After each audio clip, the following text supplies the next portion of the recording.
আসসালামু আলাইকুম ওয়া রাহমাতুল্লাহি ওয়া বারাকাতুহু। আমি আজ আলোচনা করব ভারতের একটি ডিবেট নিয়ে।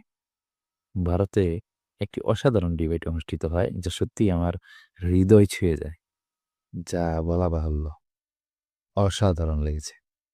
তো ঘটনাটা ঘটল জাভেদ আখতার নামে একজন। সে আমি যতটুকু মনে হয় সে ১ম মুসলিম ছিল। অতঃপর সে নাস্তিক হয়ে গিয়েছে।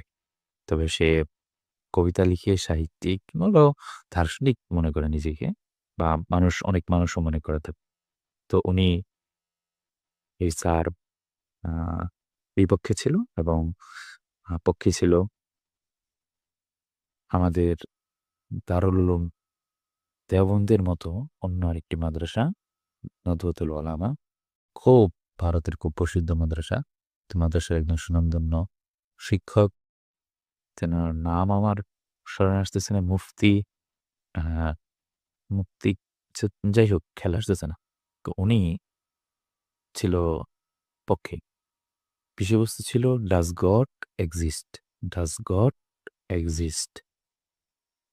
তো অনেক আলোচনাই করলো। সেখান থেকে ২-১ টা কথা আমার কাছে ভালো লেগেছে। এর ভিতরে একটা ছিল উনি প্রশ্ন করেছে যে ডাইনোসরের ব্যাপারটা। এ তো বিজ্ঞানসম্মত বিজ্ঞান প্রমাণ করে। কিন্তু একটা ধর্মীয় গ্রন্থের ভিতরে এর আলোচনা নেই। সত্যি বলতে আগেকার কোনো আলোচনাই ধর্মগ্রন্থ জানে না। এই জাতীয় একটা প্রশ্ন করে। তো উনি বলে যে, "আমি তো কোনো ম্যাথমেটিক অ্যা গ্রন্থে আমি কোন ম্যাথমেটিক গ্রন্থে ডাইনোসরের আলোচনা পাইনি।"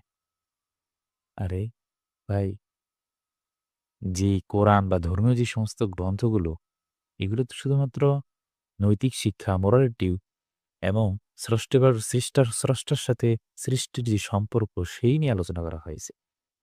এখানে তো কোনো সাইকেল কিভাবে বানায়, গাড়ি কিভাবে বানায় বা মেদ বা ডাইনোসর এগুলো নিয়ে কোনো আলোচনা নয়। স্বাভাবিক থাকবে না। ওটার বিষয়বস্তু আলাদা।